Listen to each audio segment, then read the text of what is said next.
Ya. Jadi nomor dua, keluarga mengajarkan untuk menghargai dan menghormati suku bangsa lain.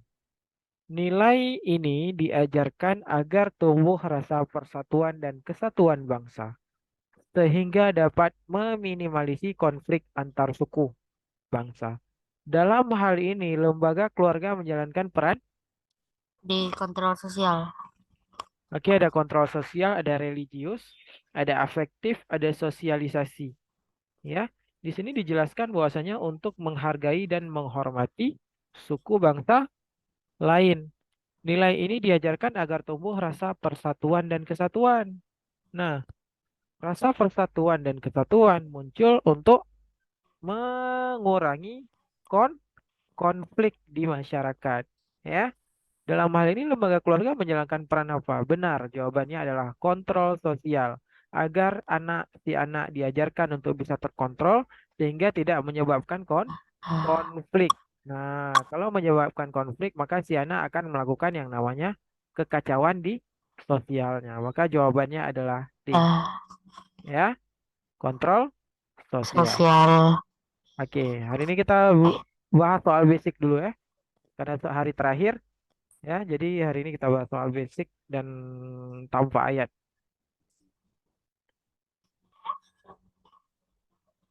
Nomor tiga, di tengah perkembangan teknologi yang semakin modern, masyarakat Yogyakarta dan Solo masih rutin menyelenggarakan upacara sekaten. Tindakan ini menunjukkan fungsi lembaga sosial yaitu, ada yang tahu upacara sekaten itu apa? Enggak, Pak. Nggak tahu ya? Upacara Apa? sekaten.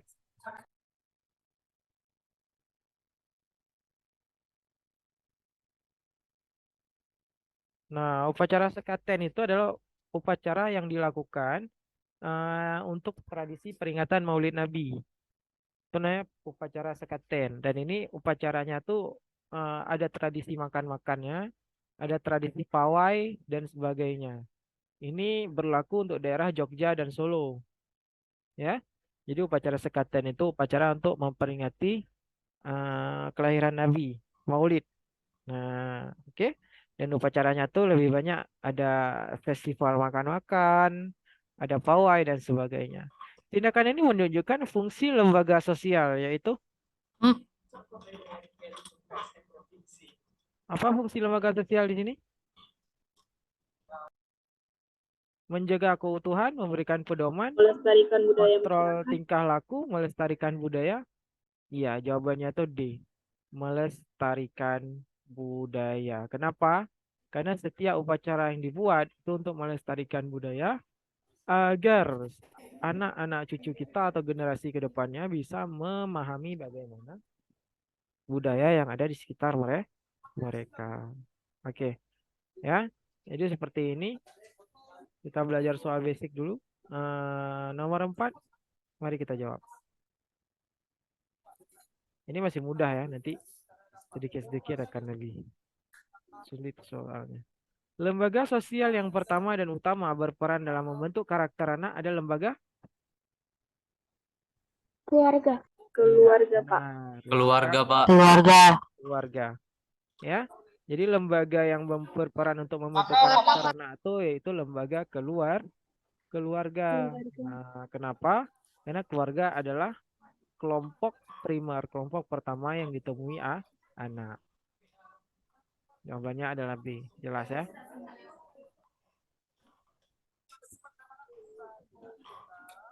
Nah, kita masuk ke soal selanjutnya. Lembaga sosial yang berfungsi menjalankan peran gerakan literasi untuk mengantisipasi dampak bonus demografi 2030 adalah lembaga, Politik ya. ayo lembaga apa? Jadi di sini dijelaskan bahwasanya ada lembaga sosial yang berfungsi menjalankan peran gerakan literasi. Ya, gerakan membaca untuk mengantisipasi dampak ledakan penduduk. Jadi Lembaga pendidikan, Pak. anak-anak atau orang itu disosialisasikan agar 2030 Indonesia akan semakin tinggi penduduknya. Lembaga Maka pendidikan, akan Pak. diantisipasi dengan gerakan literasi ini. Nah, siapa yang berperan untuk memberikan gerakan literasi ini kepada anak-anak? Lembaga pendidikan, Iya, Pak. lembaga agama, budaya, politik. Lembaga pendidikan. Literasi itu membaca. Membaca. Itu namanya gerakan literasi. Membaca.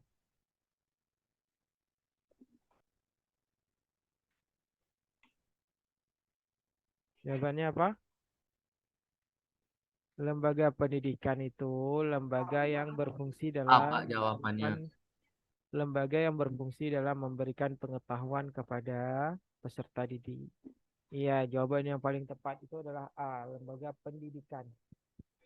Nah, jadi ceritanya di soal itu 2030 Indonesia akan mengalami yang namanya ledakan penduduk. Makanya pemerintah sekarang menjalankan peran gerakan literasi untuk mengantisipasi dampak bonus demografi. Makanya disosialisasikan bahwasanya ke depan Indonesia akan semakin padat penduduknya, sehingga harus menghentikan tingkat kelahiran. Nah, oleh karena itu, fungsi di sini adalah fungsi apa namanya lembaga pendidikan sekolah untuk memberikan sosialisasi kepada anak-anak bahwasanya Indonesia ke depan adalah atau akan mengalami ledakan penduduk. Dan anak-anak di sini di tahun 2030 akan menjadi seorang ayah mungkin. Akan menjadi orang yang mungkin menikah dan sebagainya. Sehingga disosialisasikan bahwasanya pembatasan kelahiran itu harus stabil. Maka harus dimulai dari lembaga pendidikan. Jadi jawabannya A.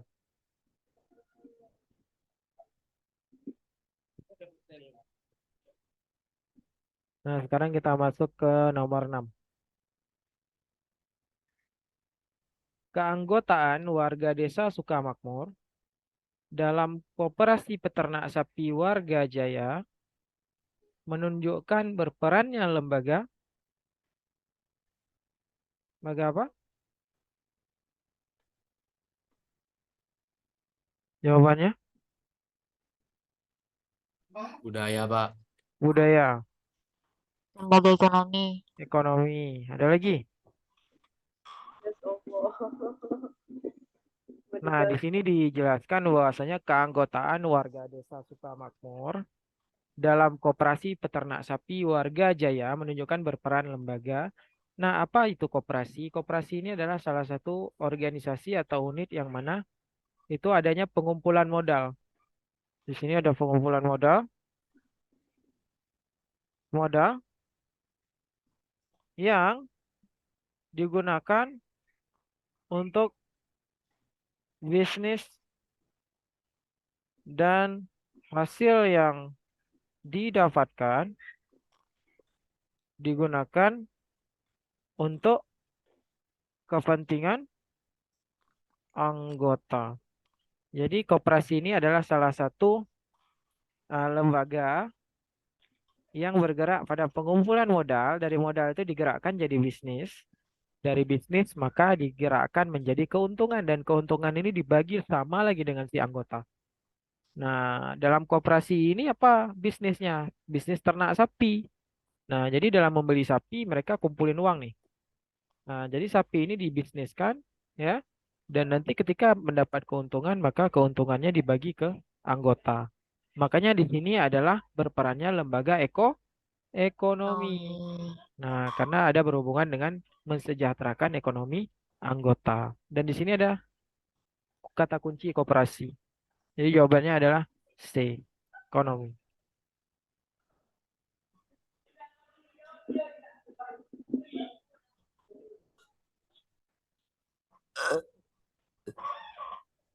Nah, coba lihat nomor 7.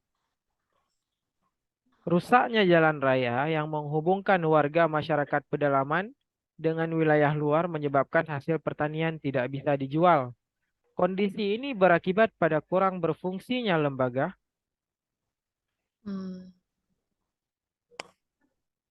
Lembaga ekonomi. Ayo, apa jawabannya? Ketidak berfungsinya lembaga apa? Lembaga Ekonomi. Ekonomi. Oke. Nah, jadi di soal dijelaskan bahwasanya rusaknya jalan raya ya, yang menghubungkan warga masyarakat pedalaman dengan wilayah luar, menyebabkan hasil pertanian tidak bisa dijual. Contoh ada daerah A, B, ya. Nah, A ini penghasil pertanian, B ini masyarakat perkotaan, ya. Rusak jalan nih. Maka orang daerah A tidak bisa menjual ke daerah B, dan orang daerah B tidak akan bisa mendapat suplai makanan dari daerah A, sehingga ekonomi masyarakat akan terganggu. Ya, Buruk. mereka tidak bisa berjualan, yang satunya lagi tidak bisa mengonsumsi apa yang didapatkan dari orang yang berjualan. Maka jawabannya adalah lembaga ekonomi C.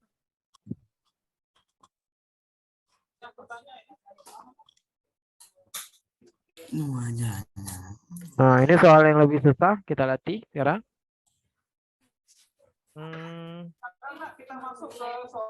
Soal nomor 8. Ini tentang lembaga sosial juga, dan ini banyak sekali keluar di soal KSM. Fungsi dari lembaga agama bagi kepentingan integrasi kelompok interumat adalah apa?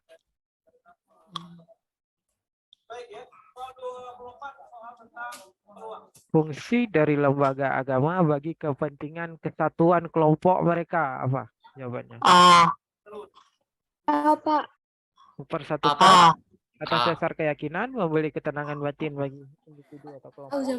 A. Ini meningkatkan Mempersatukan kesetaraan komunitas sosial. atas dasar keyakinan. Mempersatukan komunitas atas dasar keyakinan. Oke, nah jadi di Mempersatukan sini, komunitas atas dasar keyakinan. iya, jawabannya A. Kenapa A? Karena di sini dijelaskan sangat jelas ya, bahwasanya di sini ada lembaga agama itu berfungsi untuk apa? Untuk integrasi kelompok mereka. Makanya orang Islam, apa fungsi lembaga agama seperti lembaga-lembaga pesantren dan sebagainya, untuk mempersatukan komunitas sesama orang Islam agar semakin solid ya, bukan sejahtera, solid, silaturahmi dan sebagainya, sehingga komunitasnya semakin kuat. Maka jawabannya adalah A. Oke, saya rasa 80% untuk lembaga sosial sudah paham. Tinggal saja nanti dilatih dengan ayat-ayat seperti soal KSM yang sudah saya berikan sebelumnya dan dikasih oleh para guru-guru yang lain.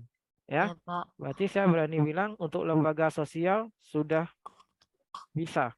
Karena soal lembaga sosial akan muncul sekitaran 5 atau 6 soal pasti muncul. Nah, maka soal lembaga sosial saya anggap clear. Sekarang kita masuk ke sub selanjutnya. Penyimpangan sosial.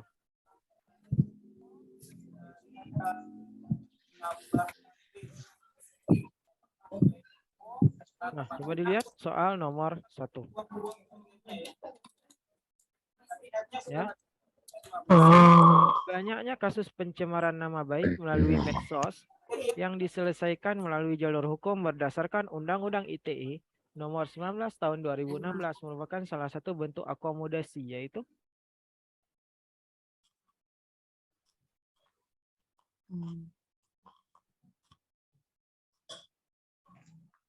C. namanya Joint venture. joint venture. Apa jawabannya? C, Pak. C.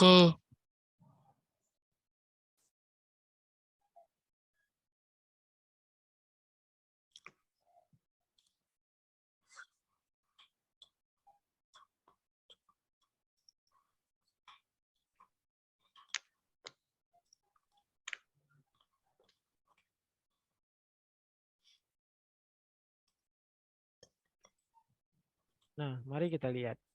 Di sini dijelaskan banyaknya kasus pencemaran nama baik. Ya, melalui media sosial yang diselesaikan melalui jalur hukum. Berdasarkan Undang-Undang ITE nomor 2016 merupakan salah satu bentuk akomodasi.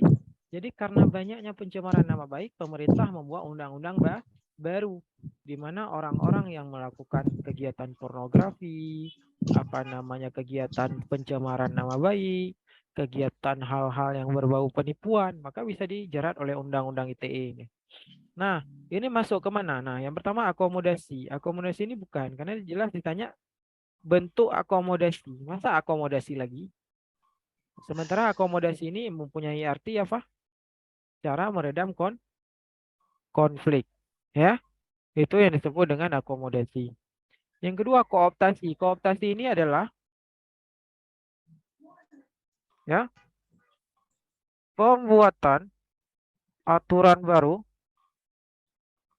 dalam sebuah lembaga. Ini disebut dengan kooptasi. Pembuatan aturan baru dalam sebuah lembaga. Nah, kalau joint venture, ada yang tahu joint venture? Artinya apa?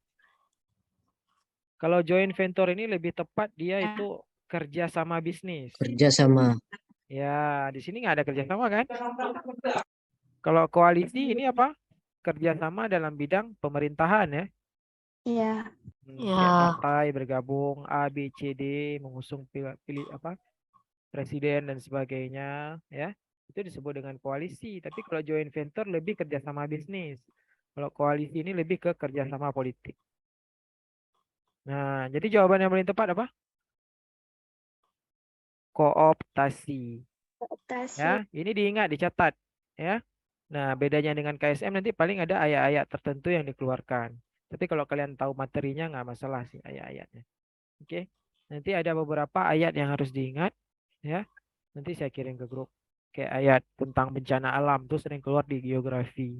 Ayat-ayat tentang sejarah itu sering keluar di sub sejarah nanti. Masa-masa Nabi ya.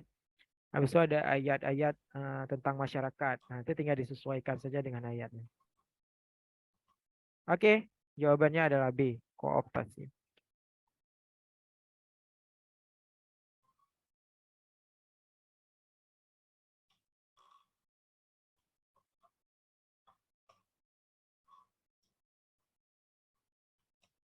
Baik, sebentar saya mau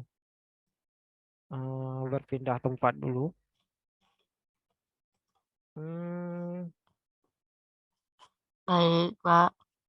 saya stabilkan jaringan sebentar.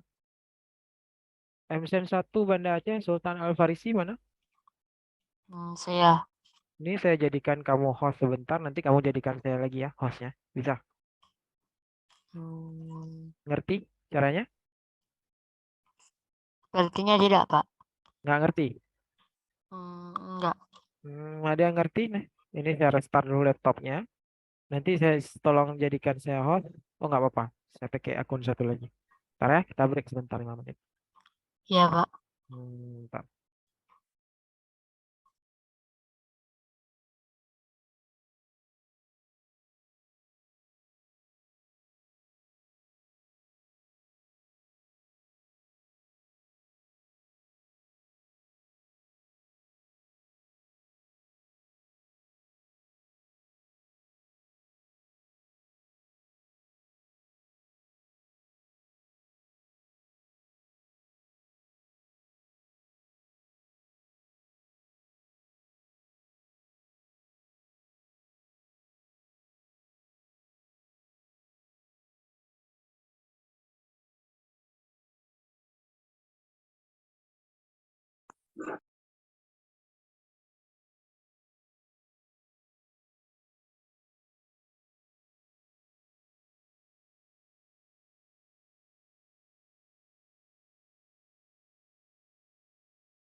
Permasalahan ekonomi yang muncul akibat pengangguran yang terjadi karena cepatnya pertambahan penduduk tanpa disertai kesempatan kerja yang memadai adalah, silakan jawab soalnya.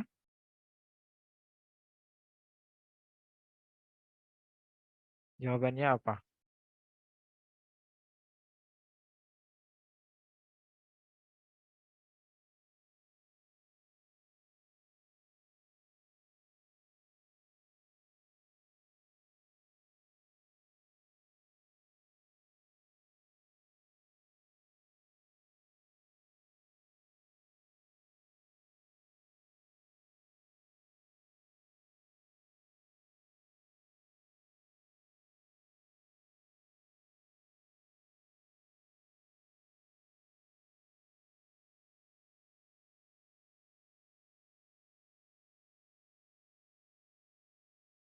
Baik, mari kita lihat jawabannya apa. Di sini dijelaskan bahwasanya permasalahan ekonomi ya yang muncul akibat pengangguran yang terjadi karena cepatnya pertambahan penduduk. Jadi pertambahan penduduk itu menyebabkan namanya yang terjadi sebuah masalah sosial yang namanya pengangguran tanpa disertai kesempatan kerja yang memadai.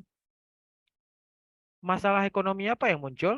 Nah, meningkatnya kemiskinan, kriminal, tidak stabil politik dan keamanan, munculnya kesenjangan atau sosial dalam masyarakat.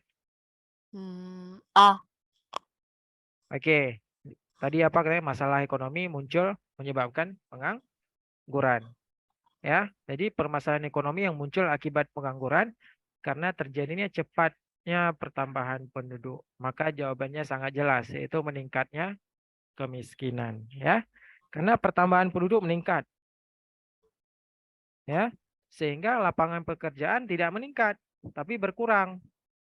Sehingga orang-orang yang ada itu nggak bisa makan, nggak bisa kerja dan sebagainya, sehingga meningkatnya kemiskinan. Karena meningkatnya kemiskinan nanti bisa lari ke meningkatnya kriminalitas. Jadi jawabannya adalah A. Ini untuk sub penyimpangan sosial. Oke, bagus ya. Sekarang kita next nomor 3.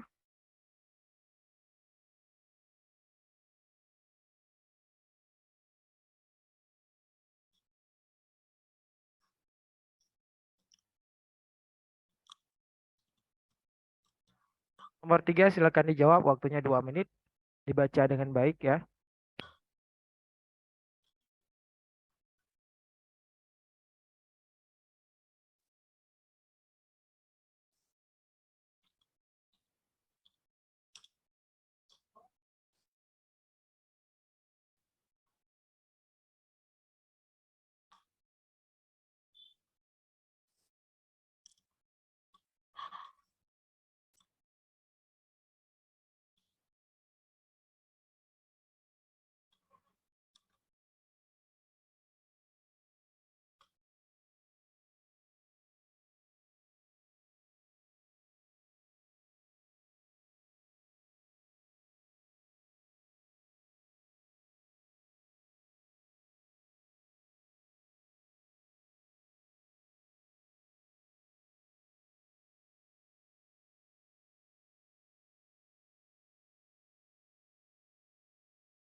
Baik, mari kita lihat ya. Di sini dijelaskan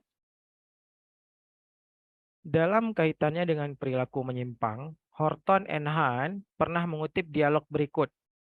Dia seseorang yang menyimpang karena dia sakit mental. Mengapa Anda mengatakan dia sakit mental? Karena perilakunya menyimpang. Dialog tersebut mengindikasikan bahwa penyebab terjadinya perilaku menyimpang adalah faktor. Iya, betul ya. Jawabannya Psikologis. Psikologis, Pak. Kenapa psikologis? Karena psikologis ini adalah ilmu yang berhubungan dengan Dan kejiwaan. Sikap. pikiran. Ya, pikiran. Seseorang yang pikirannya terganggu, maka dia akan melakukan, ya besar kemungkinan untuk menyimpang. Contoh, pernah lihat orang mabuk? Pernah. Nah, dia tuh biasa akan rentan mukul orang, bisa balap liar, ya, kebut-kebutan di jalan dan sebagainya. Orang gila, seperti itu juga. Oke? Makanya psikologis ini ilmu yang mempelajari atau membahas tentang orang-orang yang sakit secara pemikiran.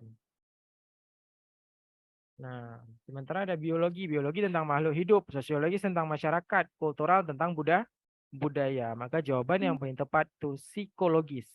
Ya. Mari kita next ke soal selanjutnya.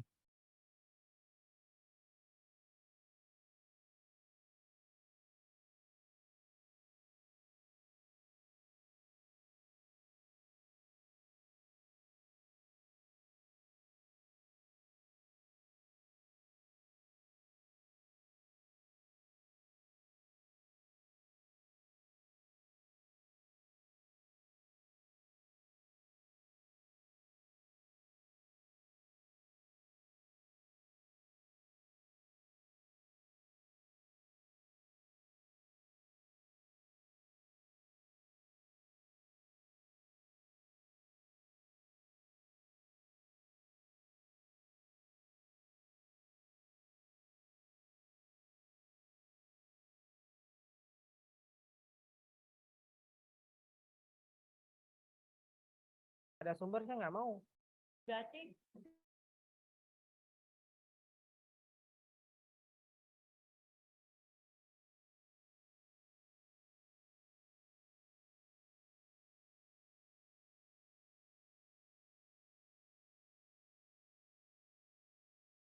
sekarang kita masuk ke soal nomor 5 aja ya.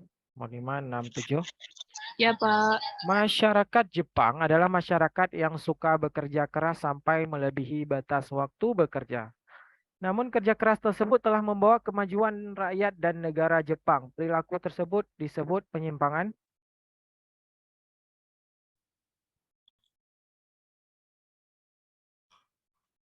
Pak, Penyimpangan apa? penyimpangan positif.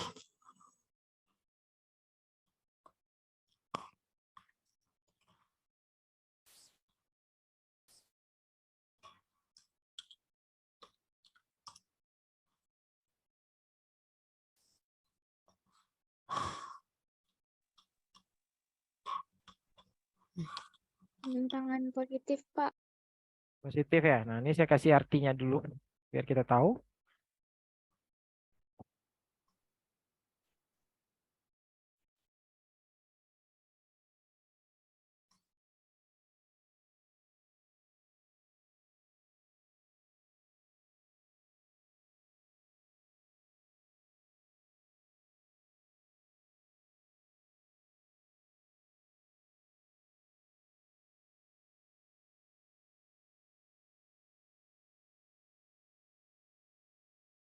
Nah, mari kita lihat. Di sini dijelaskan ada orang Jepang ya. Orang Jepang bekerja keras sampai lupa waktu. Nah, itu penyimpangan, jelas penyimpangan. Karena kenapa? Secara budaya ya, orang-orang yang bekerja melewati waktu itu dianggap menyimpang. Nah, tapi masuk penyimpangan yang mana? Mari kita lihat. Di sini ada negatif. Kira-kira orang Jepang tadi merugikan orang lain dengan seperti itu? Tidak ya. Bahkan dengan kerja keras mereka, mereka menguntungkan orang lain ya. Banyak produk-produk yang berasal dari Jepang. Ada penyimpangan positif, penyimpangan yang tidak merugikan orang lain. Kira-kira tadi merugikan orang lain nggak? Enggak. Enggak ya, bahkan merugikan diri dia sendiri, mungkin capek, sakit, bahkan bisa cepat meninggal ya. Karena kayak gitu, capek. C. Penyimpangan sekunder, penyimpangan yang tidak dapat ditoleransi. Enggak ya. Penyimpangan nilai, penyimpangan yang berlawanan dengan kebiasaan. Ini juga benar, tapi yang lebih tepat itu penyimpangan positif. Ya. Karena dia hanya berlawanan dengan apa namanya kebiasaan. Nah, jadi dalam ilmu sosiologi penyimpangan nilai, lebih tepatnya itu penyimpangan positif penyebutan bahasanya. Walaupun secara pengertian penyimpangan nilai juga benar, tapi penyebutan bahasa dalam sosiologi itu disebut dengan penyimpangan positif. Nah, seperti itu. Jadi jawabnya positif kalau jumpa soal kayak gini. Jangan nilai. Oke, kita habiskan dulu ininya soal penyimpangan sosial. Sekarang kita masuk ke soal sejarah.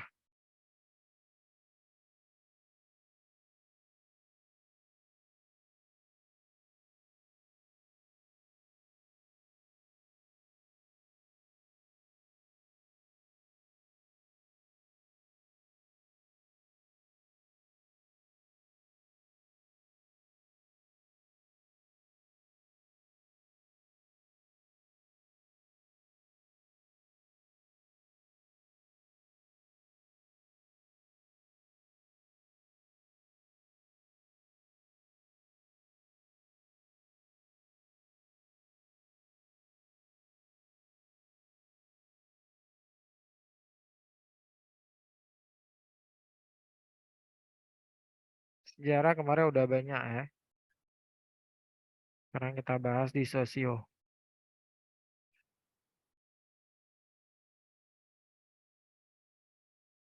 Tadi kita di sub ini.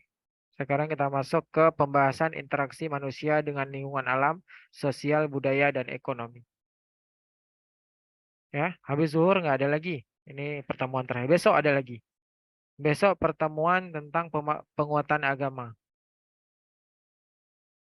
Nanti akan diumumkan di grup. Oke, mari kita lihat soal nomor 1. Sikap toleransi dan gotong royong yang dimiliki individu menunjukkan keberhasilan dari interaksi asosiatif yang dipengaruhi oleh faktor besok penguatan agama. Mungkin tryoutnya diundur ke hari Minggu ya. Tapi nanti dikabarin lagi sama gurunya. Nanti akan dikabari di grup juga. Lingkungan sosial.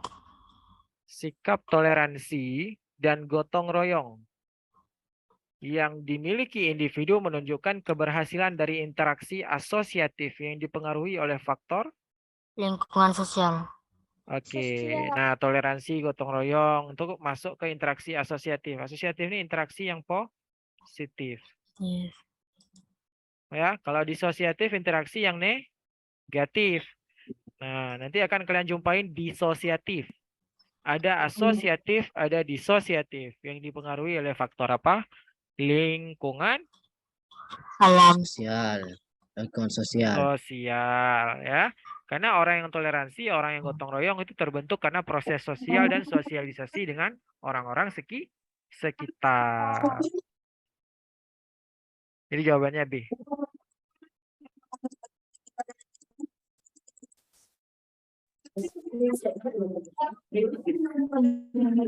Nah, nomor 2. Nomor 2 di sini faktor penyebab timbulnya masalah akibat interaksi manusia dengan lingkungan sosial antara lain. Jawabannya apa? Mari jawab di kolom chat. Nomor 2 dan 3 ya. Jawab waktunya 3 menit untuk nomor 2 dan 3. Silakan dijawab di kolom chat.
Baik, waktunya habis ya. Nah, mari kita lihat soal nomor 2. Kita sampai 12.40. Faktor penyebab timbulnya masalah akibat interaksi manusia dengan lingkungan sosial. Antara lain, masuknya industri pariwisata pada komunitas adat meningkatkan kesejahteraan warga. Ini bukan masalah, ya. Lunturnya tradisi warisan leluhur akibat masuknya teknologi komunikasi ke pelosok pedalaman. Ini masalah. Konflik yang terjadi secara turun-temurun antara komunitas keagamaan yang berbeda ritual dan keyakinan. Oke, ini juga masalah. D. Saling klaim warisan nilai kearifan lokal antara dua komunitas masyarakat yang letaknya berdekatan. Saling klaim warisan nilai kearifan lokal. Maka jawabannya adalah, nah, masalah yang akibat interaksi manusia dengan lingkungan sosial. Apa kira-kira?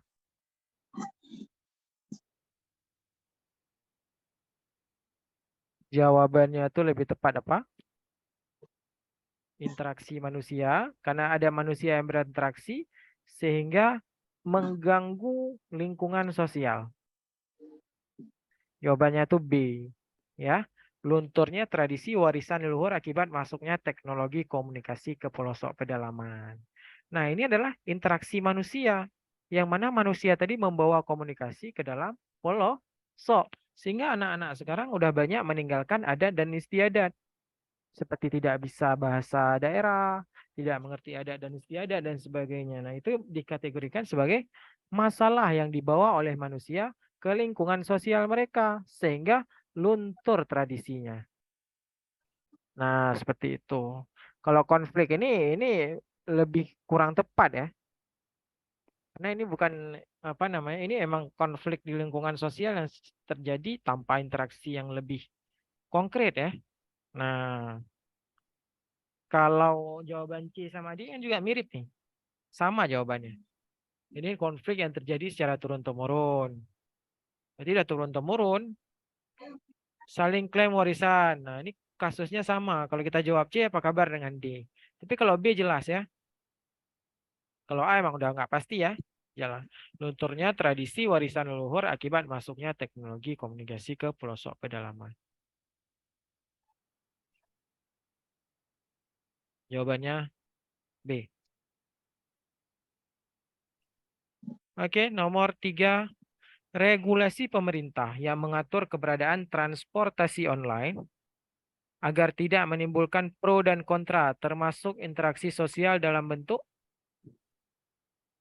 diskriminasi, perbedaan ras, diskriminasi kelas, perbedaan kelas. Jadi pemerintah mengatur keberadaan transportasi online agar tidak menimbulkan masalah dengan transportasi-transportasi lain.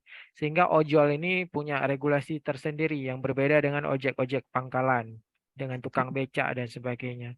Nah, pemberian regulasi oleh pemerintah ini masuk ke contoh diskriminasi, perbedaan kelas, perbedaan ras, diskriminasi kelas, atau perbedaan kelas. Diskriminasi. Jawabannya adalah perbedaan kelas. Bukan diskriminasi, sehingga banyak aturan yang nggak merugikan transportasi online. Dikasih plus minus, karena kita punya sila kelima ya, keadilan sosial bagi seluruh rakyat Indonesia. Masing-masing diberikan kelasnya masing-masing. Transportasi online boleh beroperasi di mana? Sementara transportasi biasa boleh beroperasi di mana? Bahkan transportasi online, ojol tidak boleh masuk ke bandara kan? Terminal, karena itu bagian dari tempat ojek online ya, tempat ojek pangkalan. Nah, makanya ada perbedaan kelas di sini yang membedakan transportasi online dengan transportasi biasa, sehingga ada plus minusnya. Nah, seperti itu. Sehingga jawabannya adalah D, perbedaan kelas.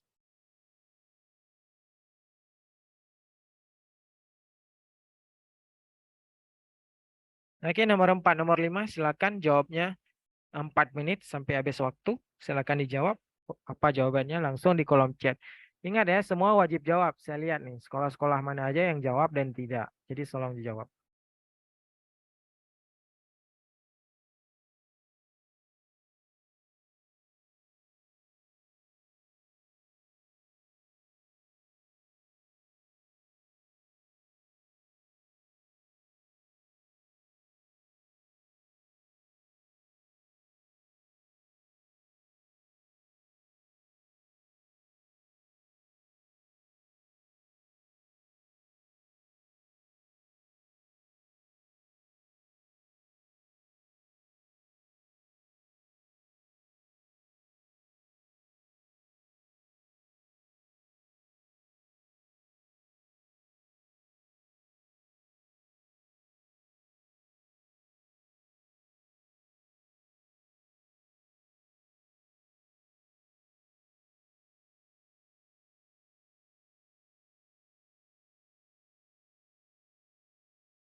Baik, sekarang kita bahas. Salah satu contoh bentuk interaksi manusia dengan lingkungan alam antara lain. Berarti interaksi manusia ada lingkungan alam. Tradisi masyarakat pulang mudik hari raya ke kampung halaman. Ini manusia dengan manusia. Adaptasi makanan Eropa dan Asia dalam masakan Indonesia. Ini bukan ya. TKI mengirimkan uang hasil bekerjanya untuk membangun rumah. Ini manusia dengan manusia. Lahan persawahan berubah menjadi pemakaman mewah. Nah, ini jelas ya. Interaksi manusia dengan lingkungan alam. Ketika manusia melihat persawahan yang luas bisa dijadikan bisnis menjadi pemakaman mewah. Sehingga itu bisa dijadikan sebagai contoh dari bentuk interaksi manusia dengan lingkungan alam. Jadi mereka membaca potensi alamnya bisa dijadikan apa. Sehingga dijadikan pemakaman mewah dari lahan persawahan. Maka jawabannya adalah D. Oke, sekarang soal terakhir. Karena udah jam 12.40, mari. Untuk mendukung sektor pariwisata di daerah, siswa SMP di sekitaran Kepulauan Wakatobi, Sulawesi Tenggara diajarkan muatan lokal berupa tarian dan lagu daerah. Hal ini menunjukkan perwujudan dari interaksi manusia dengan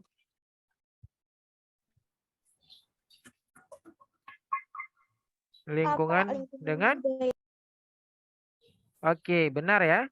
Dengan lingkungan budaya. Karena anak-anak di sana diajarkan tarian dan lagu daerah. Tarian dan lagu daerah ini kan masuk ke dalam contoh budaya. Ya, sehingga dia masuk ke contoh lingkungan budaya.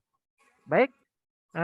Jadi ini udah 14.40. Ini adalah pertemuan terakhir untuk pertemuan IPS.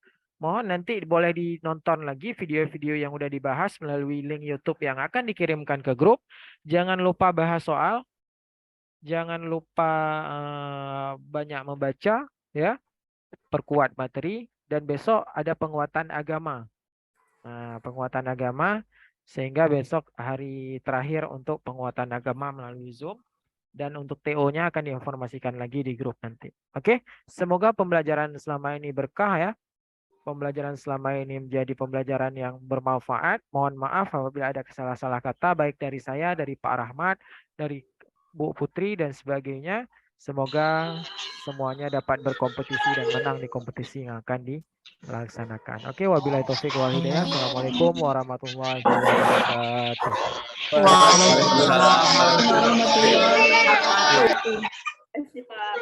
Iya, sama-sama. Terima kasih, Pak. Sama-sama. Terima kasih, Pak. Sama-sama. Terima kasih, Pak. Sama-sama.